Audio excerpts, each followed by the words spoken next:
battle between Yuji Itadori and Chozo, loud screams can be heard, which distracts both characters. Chozo thinks to himself in confusion because this isn't a part of Kenjaku's plan. Itadori decides to go check out the commotion, and Sukuna intrudes in and says the following to Yuji: "Brat, whatever is there is not human, nor a curse. Don't feel sorry for them." Right after this, Itadori freezes in shock as he is caught off guard by a zombie just towering over him. The zombie launches Itadori into a wall, and as that happens, dialogue from an unknown source appears. "You are something more than a special category curse. You are imperfect aberrations. Dismantle. I remind you of your position, strange thing. I'm above you all. Let the massacre begin." Sukuna then tells Yuji, "This is going to become a fair of agony, brat. I'm going to have fun watching you suffer." Just in the nick of time, Sukuna takes over and kills the zombie creeping up on him. The floor starts shaking, and then it eventually collapses, with Sukuna simply jumping over it. The zombie launches itself from the ground and charges at Sukuna.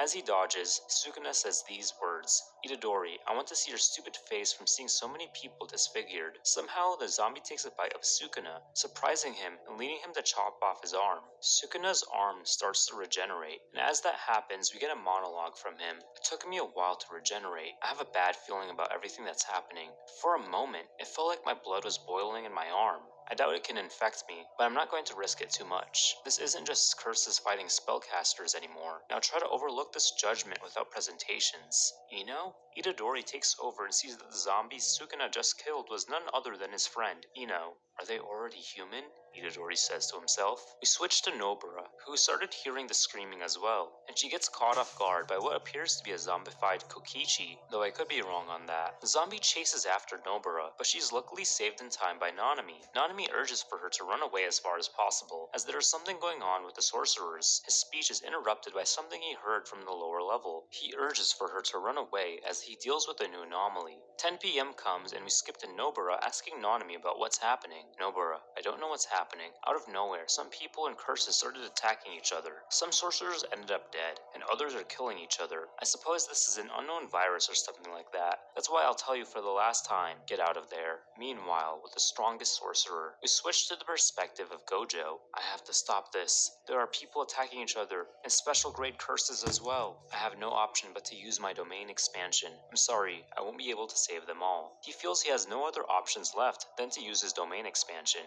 He speaks to himself after killing a bunch of zombies. Some humans are disfigured, and by killing them, I can save the others. We switch back to Nobara and Nanami, where Nobara gets launched and her hand snaps off. All this is happening as Nanami is transforming into a zombie. My blood burns. I'm too hungry. Yuji comes across Nanami all zombified. He looks at his comrade in disgust, but Sukuna is trying to make sure that Itadori gets away for the sake of both of their safety. His eyes get shadowed as he says to himself, "I'm sorry, Nanami. I'm sorry for being late." Tears flow down Yuji's eyes and he decides to end Nanami's life. We're back to Gojo, struggling against the zombies. In his words, they are faster and have lost their patience. He kills some zombies before he decides to go outside in search of his students. Now we switch to Kenjaku, with text appearing all around him. What is happening? Dagon is nowhere. The curses are attacking each other. I have a bad feeling about this. Kenjaku starts to worry about two characters in particular, Megumi because of his 10 Shadows technique, and Maharaga. These two are potentially the most dangerous to become zombified. He sends Mahito and Jogo to look for Yuji, and for Gojo to bring the saved fingers. The duo starts heading towards Sukuna.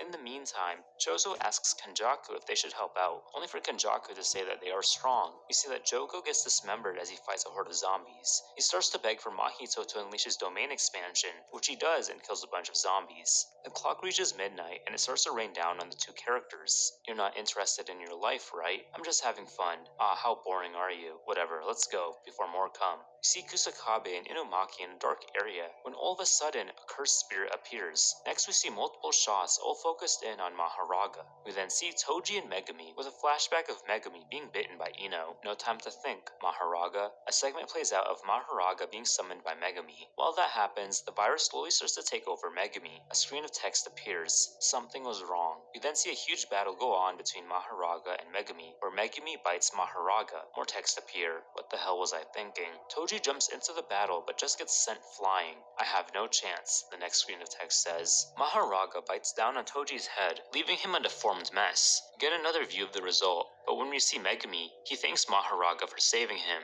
The narration says the following: After breaking that person's skull, Maharaga feels a presence too strong behind him. The changer gets too heavy like this, listening to someone's voice, rumbling the street full of infected. We then get an entire panel dedicated to Gojo's appearance. He has a stare down with Maharaga while the narration says this. Gojo's gaze shows only contempt, sadness, and anger. Gojo only has one goal in mind: revenge. He launches Maharaga towards some buildings, and then more infected appear. In the middle of the commotion, Maharaga charges at Gojo, surprising Gojo since he assumed he was dead. Wait a minute, did the wheel spin? Wow, you're too tough. Let's end this now. Out of nowhere, a mother appears holding a baby, asking Gojo to save her son. Just from behind, a zombie piercing bull shows up. What the fuck? Gojo says as he looks in despair. Now Gojo holds the baby and decides to retreat. It is here we learn that Maharaga has adapted to the virus. Both the bull and Maharaga charge at each other, to which Gojo dodges. Unfortunately, the mother gets crushed in the battle, and Gojo simply watches in shock. I can't save them all, he says. I'm sorry, little one. I couldn't save your mother. We see a silhouette of Megumi, and in the next panel, we see a zombified form. This, of course, shocks Gojo. Without much time to process the outcome, Maharaga attacks Gojo from behind.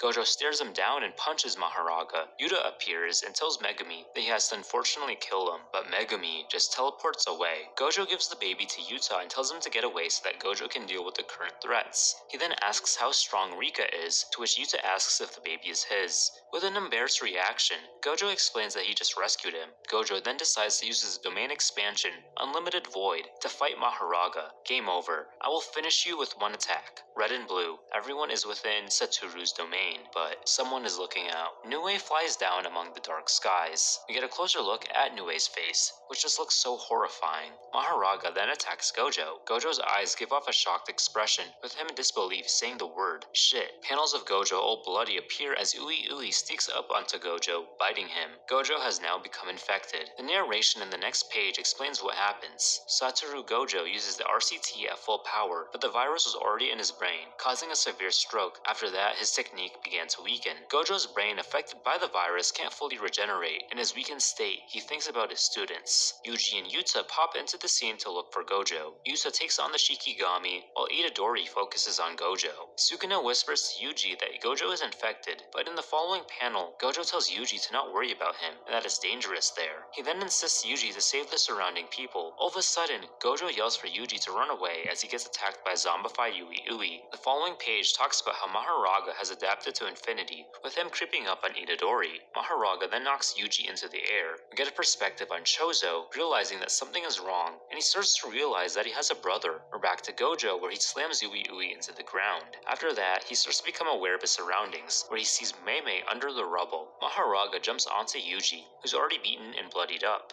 While that's happening, Jogo jumps into the scene and looks for Mahito. Some damage is dealt to Maharaga as Chozo jumps into the scene. Chozo begins to speak to himself. Itadori was my brother? Was he always my brother? That wretch made me fight my little brother. Geto, you're going to pay for it with your death, you damn son of a bitch. Jogo, Mahito, I must protect my brother from them, but first I'll have to get out of here. It won't be an easy task. He's smiling as if he's going to win. We cut back to Yuta fighting the Shikigami. He struggles, so he decides to call in Rika. You can see Yuta and Rika falling down. Right when it's happening, Yuta monologues. He's escaping. It doesn't matter. You condemned yourself, but I'm not going to deny it. That attack was as if you got hit by 20 beams at the same time. If I had not called Rika, I would have been dead, but you couldn't withstand your own attack. The amount of power couldn't withstand your body. Yuta begins to notice Gojo, who's holding on to Mei and slowly becoming a zombie. Gojo begins to tell Yuta this. Yuta, is that you? Well, maybe you already know what's happening to me. Look, Yuta, I know it's hard to accept, but you can't do anything. That's why I'm going to sacrifice myself to throw 300% purple without restrictions, thus taking me half a wave. I ask you to bring Mei to Shoko so that she can hear her. Don't follow me. I'm now a danger to you. Please, get out of here. Yuta yells back in response. Professor Gojo, I'm not stupid to believe that you're not concerned about your situation. Do you really think you can beat thousands of infected curses in that state? You always say it's okay. You're a human too. You don't always have to say that everything's okay when it's actually wrong.